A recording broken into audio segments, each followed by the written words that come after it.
ಜಿಲ್ಲಾಡಳಿತ ಮತ್ತು ಕನ್ನಡ ಮತ್ತು ಸಂಸ್ಕೃತಿ ಇಲಾಖೆಯ ಮಂಡ್ಯ ವತಿಯಿಂದ 516ನೇ ಶ್ರೀ ನಾಡಪ್ರಭು ಕೆಂಪೇಗೌಡರ ಜಯಂತಿ ಆಚರಣೆ ಹಿನ್ನೆಲೆ ವರ್ಣರಂಜಿತ ರಥದ ಮೇಲೆ ಇರಿಸಲಾಗಿದ್ದ ನಾಡ ಪ್ರಭು ಕೆಂಪೇಗೌಡರ ಪುತ್ಥಳಿಗೆ ಮಾಲಾರ್ಪಣೆ ಮಾಡಿ ಜಿಲ್ಲಾಧಿಕಾರಿ ಡಾಕ್ಟರ್ ಕುಮಾರ ಹಾಗೂ ಆದಿಚುಂಚನಗಿರಿ ಮಹಾಸಂಸ್ಥಾನ ಮಠ ಶಿಕ್ಷಣ ಟ್ರಸ್ಟ್ನ ಪ್ರಧಾನ ಕಾರ್ಯದರ್ಶಿ ಪುರುಷೋತ್ತಮಾನಂದನಾಥ ಸ್ವಾಮೀಜಿಗಳು ನಗಾರಿ ಬಾರಿಸುವ ಮೂಲಕ ಮೆರವಣಿಗೆಗೆ ಅದ್ದೂರಿ ಚಾಲನೆ ನೀಡಿದರು.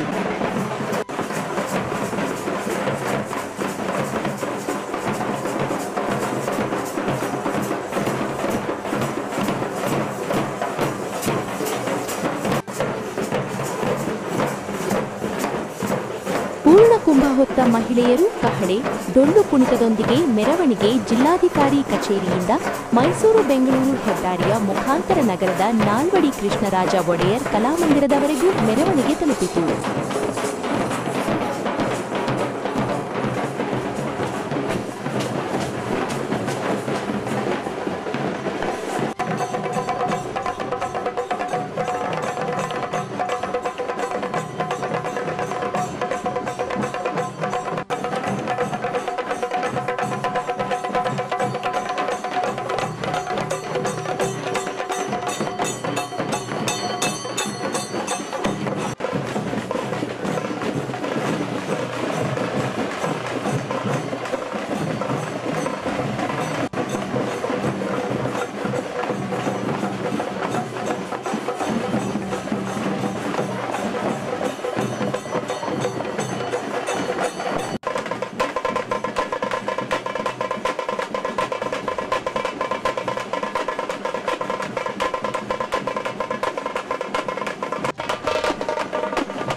ಇದೇ ಸಂದರ್ಭದಲ್ಲಿ ನಗರಸಭೆ ಅಧ್ಯಕ್ಷ ಎಂವಿ ಪ್ರಕಾಶ್, ಅಪರ ಪೊಲೀಸ್ ವರಿಷ್ಠಾಧಿಕಾರಿ ತಿಮ್ಮಯ್ಯ, ಮುಖಂಡರಾದ ಎಲ್ ಕೃಷ್ಣ, ರಮೇಶ್, ಎಂಎಸ್ ಅಭಿಲಾಷ್, ಶಿವರಾಮ್, ಶಿವಶಂಕರ್, ಸುಜಾತ ಕೃಷ್ಣ, ವಿಶಾಲ್ ರಘು, ನಾರಾಯಣ್, ರವೀಂದ್ರ ಸೇರಿದಂತೆ ಇನ್ನಿತರ ಮುಖಂಡರುಗಳು ಉಪಸ್ಥಿತರಿದ್ದರು.